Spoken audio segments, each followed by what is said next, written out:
रौनकपुर नाम के एक शहर में राजा रौनक सिंह का राज हुआ करता था। वहाँ की प्रजा बहुत खुश रहती थी। एक दिन गिद्ध आकाश में भूतिया पेड़ के बीज लेकर उड़ रहा था।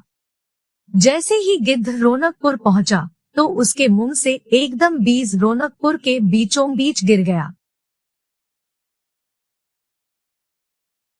बीज भूतिया था, इसलिए अगले ही दिन वो पौधा बन गया। वहाँ के स्थानीय निवासियों ने जब पौधे को देखा तो हैरान रह गए, क्योंकि पौधे का रंग काला था।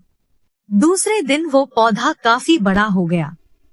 लोगों को और ज्यादा दुविधा हुई कि एक ही दिन में ये पौधा इतना बड़ा कैसे हो गया।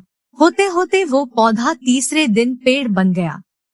समय बिता और लोग भी तेजी से बढ़ने वाले पौधे के बारे में सोच सोच कर परेशान हो रहे थे। वो इस मामले को राजा के पास लेकर गए। ऐसे जादुई पौधे का पता चलते ही राजा तुरंत उस जगह पर पहुंच गए। राजा उस पेड़ के पास चौथे दिन पहुंचे थे और तब तक पेड़ और बड़ा हो चुका था। वो इतनी तेजी फैल रहा था कि किसी को यकीन ही नहीं हो रहा था। राजा समझ गए थे कि रंग काला है, इसमें जरूर कुछ जादू टोना होगा। इसी सोच के साथ राजा ने घोषणा कर दी, जो भी इस पेड़ को खत्म करेगा उसे मैं इनाम के तौर पर 1000 सोने के सिक्के दूंगा। यही नहीं, जो इस पेड़ को खत्म करेगा वो मेरे मृत्यु के बाद मेरे राजगद्दी का हकदार भी बनेगा। इतनी बड़ी घोषणा सुनने के बाद हर कोई पेड़ खत्म करने के लिए अपना दिमाग लगाने लगा। राजा के सारे चतुर मंत्रियों ने भी तरकीब लगाई, लेकिन पेड़ को कोई भी नष्ट नहीं कर पाया। अब लोगों के मन में डर बैठ गया और उन्हें लगा कि पक्का यह ऐसा वैसा नहीं बल्कि भूतिया पेड़ है। तभी उस गांव के एक समझदार व्यक्ति को राजा की घोषणा का पता लगा। जानकारी मिलते ही वह अपने गुरु के पास भूतिया पेड़ से जुड़े रहस्य को जानने के लिए पहुंच गया। गुरु जी ने अपनी ध्यान की शक्ति को एकत्र करके देखा और उससे पूछा, क्या तुम पेड़ को खत्म करना चाहते हो?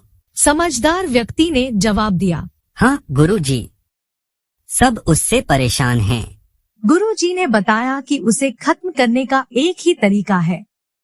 इसके लिए तुम्हें उस पेड़ के आसपास नमक डालना होगा। इस तरकीब के बारे में जानते ही वो व्यक्ति तेजी से राजा के पास गया और कहा कि इस पेड़ के आसपास आपको नमक डलवाना होगा। ऐसा करने पर ही यह पेड़ खत्म होगा। राजा ने अपने सैनिकों को ठीक ऐसा ही करने को कहा।